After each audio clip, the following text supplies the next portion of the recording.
Good morning. So lovely to be here with you all. I just woke up. Well, I woke up about 40 something minutes ago. I was like, maybe I should meditate for 2 hours today. So I set a little stopwatch just to see if I would.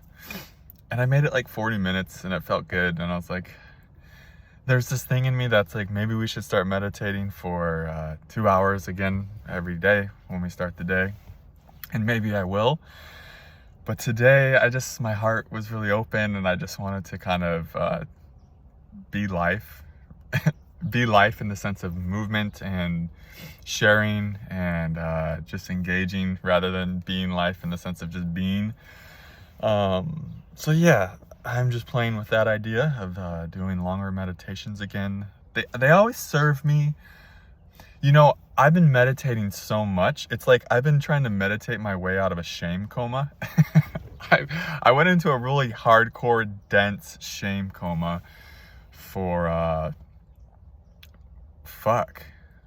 like a month and a half there. And the thing is, when you go into a really dark space like that, when you've been doing this work for 4.5 years, it's like, you know, you're in a shame coma, you know, you're in the darkness.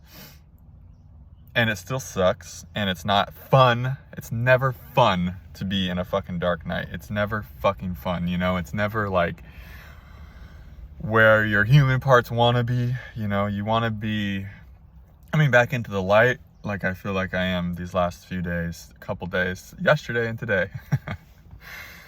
It's like, oh fuck, yeah, you kind of forget this place exists where you're like free flowing and playful, and like with just people in the world, I'm just more silly, and like, you kind of forget like, oh fuck, you know, there's this kind of joyful way of being available. When you're in a shame coma, you feel stuck, you feel frozen, you just like have your head down a lot, you like don't want to look at people in the eye. You don't have like a lot to kind of give when you're out and about with people that you're just randomly encountering, and people can sense that and they give you space, which is cool. The universe is usually really smart like that. You know, like in my sessions, like all I could, you know, there is this thing, I guess, when you get more awake, when you recognize your consciousness is really full and expansive, you can like put your stuff to the side and like tap into more of yourself.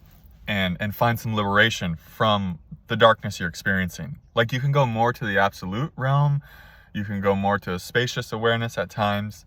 My teacher, Julian, has to remind me of this. And that's what he would do. He'd be like, Matthew, you are going into the wound too much. You are doing it too much. And so it's interesting. When I would have the session, that would be like a break for me in a way. Because it was like, oh, cool. I can really just not be with that. I can hold space for someone else. But what I realized is I wasn't doing that for myself. Like, I could give myself breaks from the shame coma.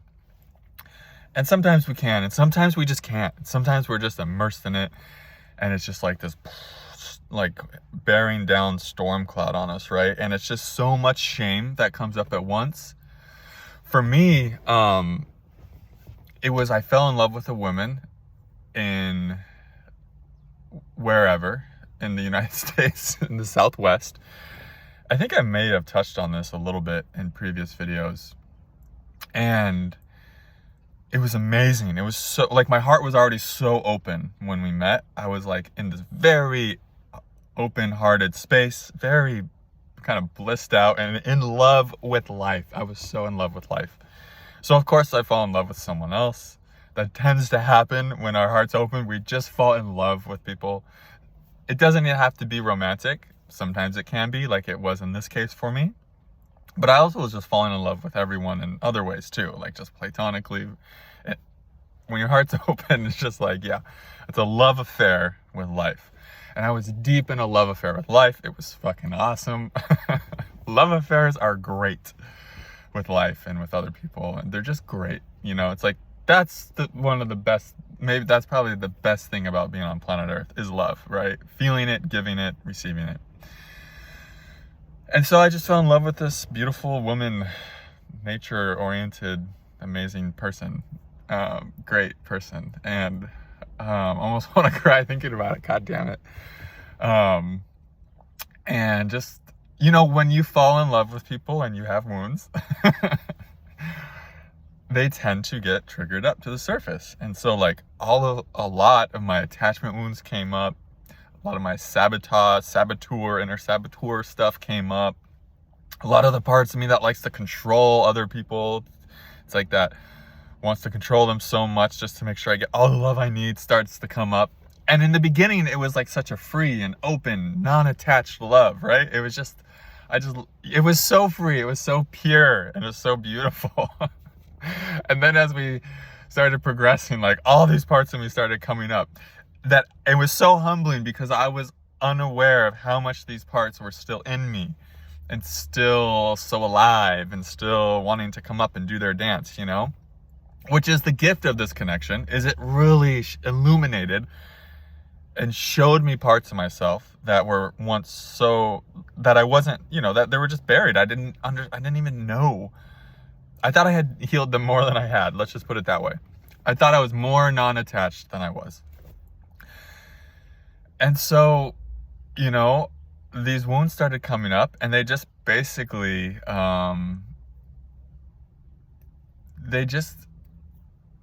it turned the relation, it just made everything very painful. I'm just trying to find the best way to say this. It really started hurting her and myself. And like, I'm not saying I'm like 100% we both had our wounds, right? But I'm just going to I'm going to just own my experience and what happened with me for this video. That's what this is about. Yeah. And so all my stuff came up, and the controlling stuff and, the saboteur stuff, even some manipulation, which goes into control. Like, I was like, oh my God, what am I, you know, like, whoa. It's like these parts felt so unsafe and they were so hurt that, that's what they felt they needed to do. You know, it's like, I got so opened up. I was like in such a deep, such a deep love. And when we have such a deep love for someone, or we're in love, it's like that's where like the deep stuff is buried. It's like sometimes it takes falling in love that deeply for the deepest wounds to surface and be seen. And oh my gosh, did the deepest wounds come up. The wounds from when I was 17 and this girl destroyed my heart, you know, just shattered it, stomped on my heart when I was 17. The wounds 4 years later from when another woman did that to me. And it's like, here I was 13 years later, because this love affair was so intense. And it's something else to say, we didn't even have sex. You know, it wasn't even like, it was still so intense on all these other levels that it triggered up all those wounds from 13 years ago, 17 years ago. All those parts that were just terrified of love, that felt like, the woman, she's gonna leave us, she's gonna abandon us, she's gonna break our heart again, you know. And so it came up, and it was like, how can we avoid that? And of course, that's what usually leads to a relationship falling apart. It doesn't always have to, you know, if both people are like willing to be in that and move through that consciously. But in this instance, what was divinely aligned was for basically things to fall apart and me to like really fuck it up so bad. And I don't mean to, I'm not saying that to be hard on myself, like, oh, I fucked it up. Of course it's not like that. I'm just telling a story, right? Of how here's what I'm telling a story of how I experienced it. And you know, I pushed her away so much with, like these attachment wounds came up, and it just ended up like pushing her away so much that she ended up blocking me, which was just like, you know, like, and that like brought up so much rage and deep sadness and shame, a fuckload of shame. It's like when you, from my felt experience, like falling in love with someone that much and then just kind of like fumbling it and like not being patient, like this relationship needed patience. It needed like just slowness. And these parts came up and they were like, oh my God, they wanted it all at once, right? And it was just like too much. And so this person, like what was in their best what was in their truth, what was in their, you know, what they felt was best for them was to block me and put up a boundary, you know, like they were starting to feel very unsafe. And that's the thing I didn't realize either. It's like, holy shit, I can make someone feel really unsafe. And I didn't know that before this. I didn't even have the awareness that these parts could move that way, you know? And so what a blessing. The big picture, like what a blessing. Like so much healing and transformation has come about because of that experience. So much more awareness. Like I'm so much more relationally aware now. Like, oh, this unconsciously starts happening when I start having these strong feelings. Oh my God. Cool. I get to, so it's like we created this incredibly healing and beautiful container for one another. And I know she had her own process with the experience. And like I said, I'm not blaming myself for what happened. No one's at fault here, actually. It's just the way the divine wanted it to happen. But going back to like getting blocked, and that was so shame inducing. That brought up all the shame and guilt and just deep stuff in my body, you know? And so going from having a really open heart, feeling very little shame, just feeling so in love with life, falling in love, enjoying the fuck out of this love affair was so nice and nourishing and amazing and fun and connective. And it was just all the things falling in love is with someone, right? And then going through the pain of just not getting it right and just kind of starting to hurt each other, and just like the heartbreak of losing that person in such a harsh way where it got so intense for them that they had to like really put up a boundary. And then I was like, oh, so shame inducing and provoking, you know? And they pointed out all these things about how I was in the connection that was like shadow stuff. And I couldn't even disagree at all. I was like, yeah, I was all of that. And just seeing that I was all of that, all the things they said and the things I've hit on, like kind of controlling, rushing things, just these attachment wounds.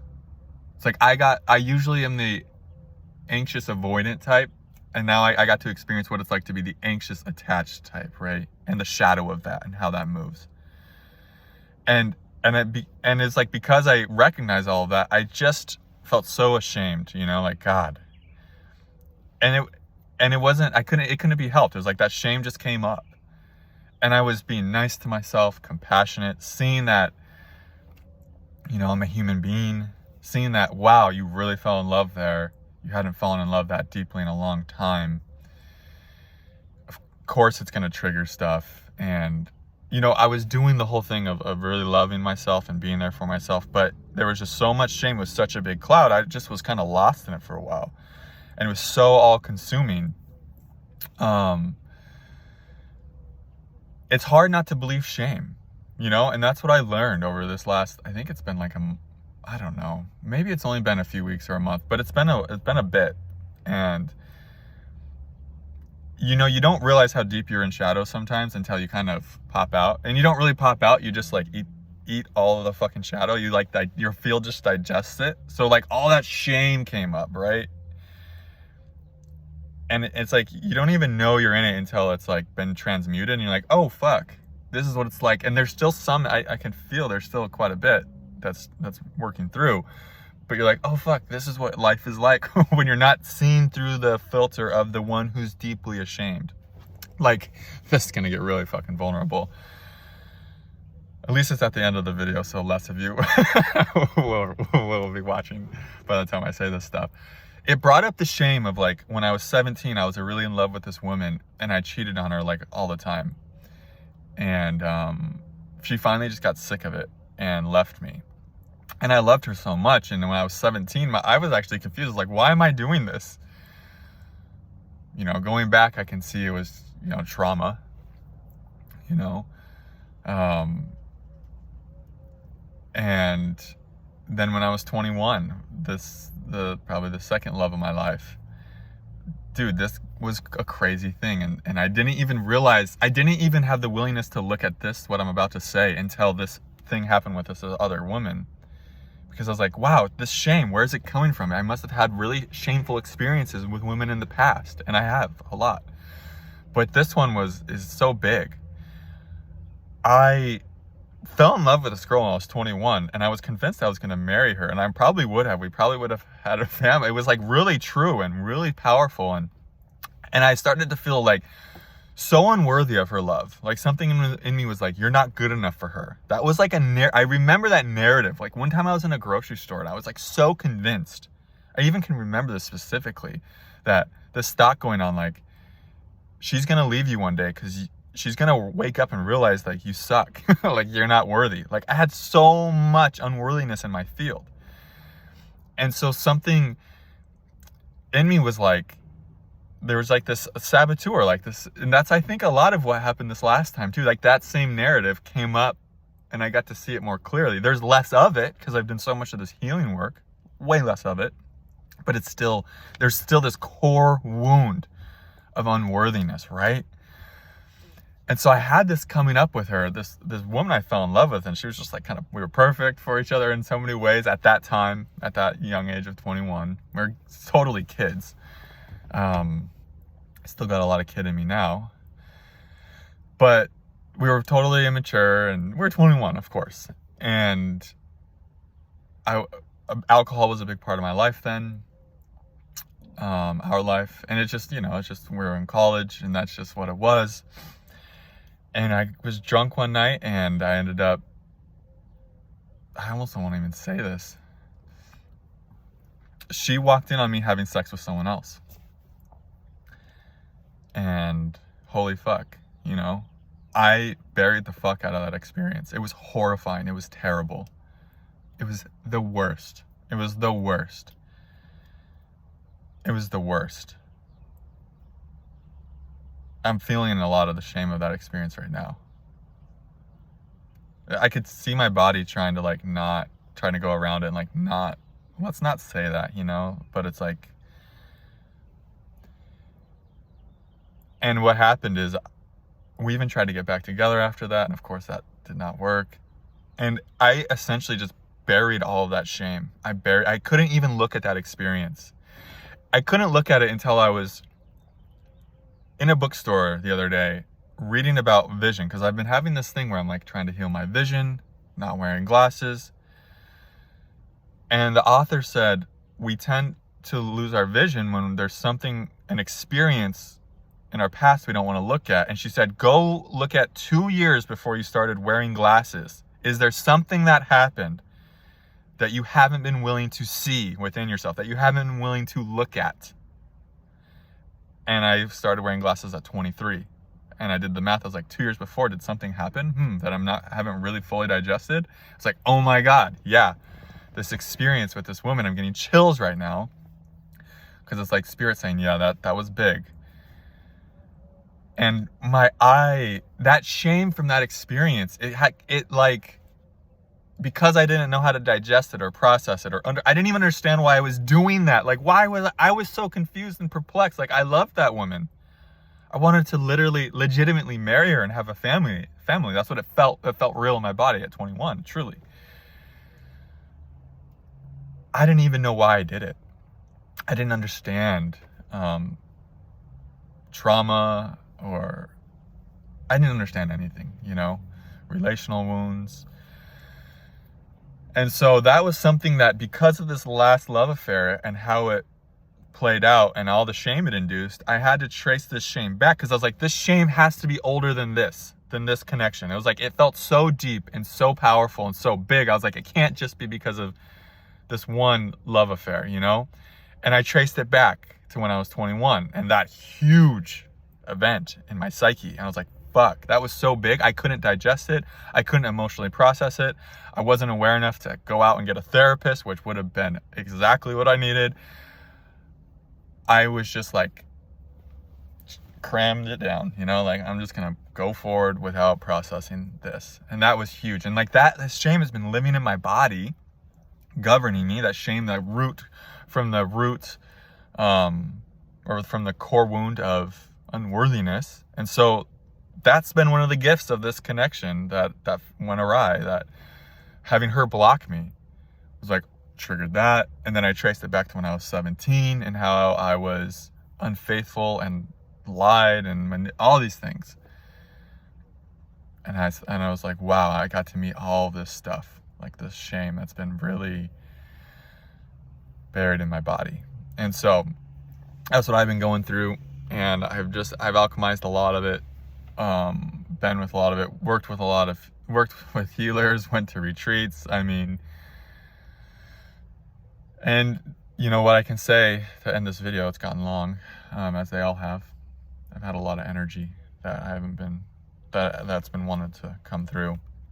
It's like just more consciousness, more love for myself. I feel more safe, you know, for myself, for others. Yeah, more of a willingness just to look at this stuff. This stuff's hard to look at. You know, it was even hard for me to say just now, like, what happened? Like, fuck. And I know that's something I'll still be looking at and working through and digesting. Yeah, I don't know if this video will ever feel complete just because of the nature of it, but it's 22 minutes now, so I feel like that's sufficient. I'm sure I'll be talking a lot more about this stuff. I'm sure it's relatable on many levels. So anyways, so much love. If you like this content right now, the best way to support me is through a donation or through joining the Patreon page, because I'm living out of my car, so I'm not doing as many sessions.